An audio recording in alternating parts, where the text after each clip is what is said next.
What's up, guys? This is Josh with the Right, and today we're going to be talking about juxtaposition.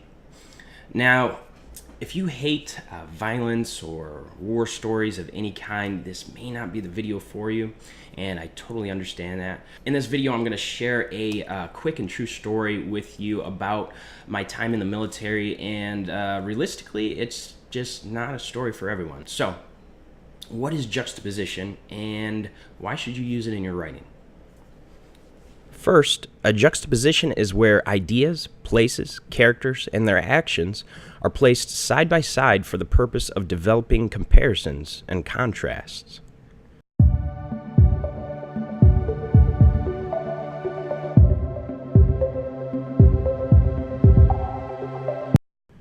Second, using a juxtaposition is a somewhat advanced technique, if you do it right, that'll add another layer or two of depth to your writing and so much more.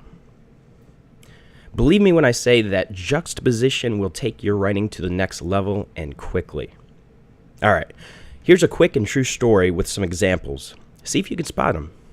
So we were in an American embassy in East Timor, a tiny island between Indonesia and Australia. We were fast. Not that kind of fast, this kind of fast. FAST is one of the Marine Corps elite forces, and believe me when I say that FAST is one of the most polarizing groups in the Corps, or at least it was when I was in. Some people considered us to be on the same level as Marine Corps Recon and the SEALs, for example, while others, mostly the Marines and FAST, by the way, saw us as the little brother of the Marine Corps elite forces. I think the truth is probably somewhere in between.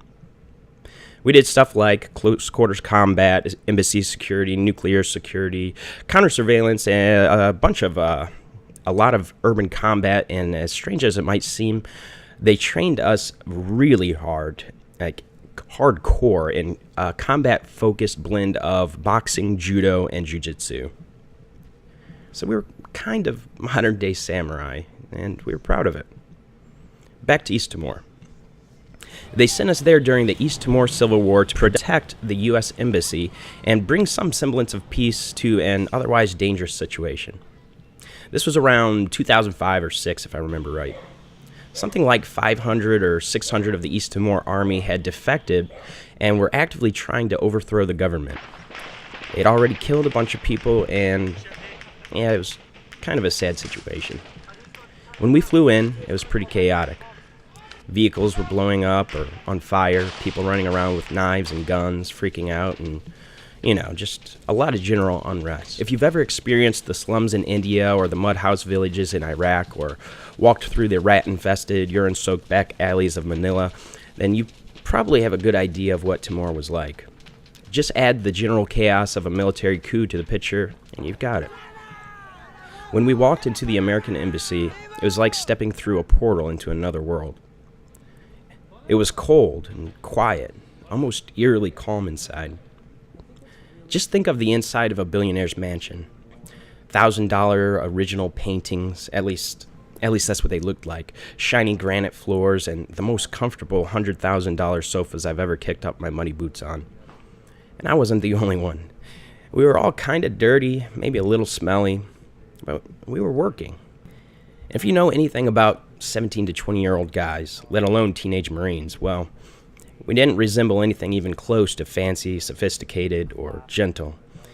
And the furniture and general state of the embassy definitely suffered as a result. We weren't pigs or anything like that. We were actually kind of neat freaks.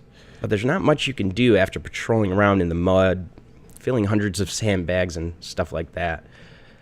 Stuff got dirty. Now here's the crazy part. We get there, secure the embassy, and start patrolling. There's these Timorians with bandanas walking around with machetes. We learned that they were gang members that the Time magazine describes as ninjas. To understand the way of the East Timor ninja, one has to look at the nation itself. With society so fragmented and law and order so fragile, gangs have to come to fill the void. While nobody in East Timor would ever self-identify as a ninja, as many as 90,000 people almost a tenth of the population may belong to one of the country's 15 odd martial arts groups, or gangs, according to James Scamberry. So we're out there, fully geared up, M4 in hand, condition 1, all that, decked out in the latest body armor. I think they were Visbys at the time. Red dot scopes, ACOGs, etc. And these gang ninjas were staring at us, brandishing really big knives, basically, machetes. It was strange. After a few weeks, we made contact with an invisible enemy. At first, it was your typical combat. Bullets whizzing by, popping the dirt here and there, flinging chunks of dirt and kicking up little clouds of dust. Not fun, but, what you'd expect. Then things got weird. Arrows. And yes, you heard that right. Arrows were thunking into trees, skipping through the grass faster than our eyes could keep up with, if that makes any sense. And then these little darts. They were using bows and arrows and slingshots with darts. One of the Aussies got hit with one of those darts. It went almost clean through his neck. He was fine, though, and luckily it didn't pierce any major arteries or nerves. It struck me as odd to say the least. Here we were, decked out with the most advanced battle gadgets and weaponry an infantry unit could ask for, and we're getting shot at with darts and arrows. Anyway, it ended up fine. Nobody else got shot, at least none of us did, and the ninja assassins ended up running away. To wrap it up, back at the embassy, we invited the Aussies in to clean up using our facilities. This was the Australian Army. I think it might have been the Air Force. They had already been in the field for months without bathing, so they were pretty ripe, to say the least. We'd been in their shoes plenty before, and we knew how rank you can get going for months without a shower, so it felt like the right thing to do. But if you can imagine this clean, sophisticated embassy after an entire platoon or two of filthy soldiers walked through, reclined on the sofas while they waited to shower and showered, and all that, it was pretty gnarly. The shower was literally caked with mud, leaves, grass, and, a general assortment of 3 or 4 months' worth of jungle sweat and Fremunda cheese. But it was worth it. By the time we left East Timor, the embassy grounds had been converted into a sandbag castle of walls and bunkers, and the inside of the embassy was completely rearranged. All the expensive furniture and stuff was moved to one side to keep it somewhat safe. Paintings removed from the wall and set aside, all of that. I felt kind of bad for whoever had to clean it all up, but our mission was complete. We'd secured the embassy, evacuated the ambassador and his staff, and kept everybody safe and alive. All in all, a successful mission. Now, in that brief story, did you spot the juxtapositions? Remember, a juxtaposition is where ideas, places, characters, and their actions are placed side by side for the purpose of developing comparisons and contrasts. There's right about 4 main examples of juxtaposition in this story, starting with the environment. It was chaotic and dirty on the outside, but calm and clean on the inside. The environment on the outside was that of utter and complete poverty and destitution, but on the inside of the embassy, riches. The third juxtaposition was us, the dirty, stinky Marines and Aussie soldiers, versus the clean and sophisticated interior of the embassy. And then finally, we have modern military technology and weapons versus the primitive weapons of the ninjas who used bow and arrows and slingshots. Now, if I wanted to turn this story into an actual biographical short story or something like that, I could use those juxtapositions to help the reader understand my personality, to further develop the main character, me.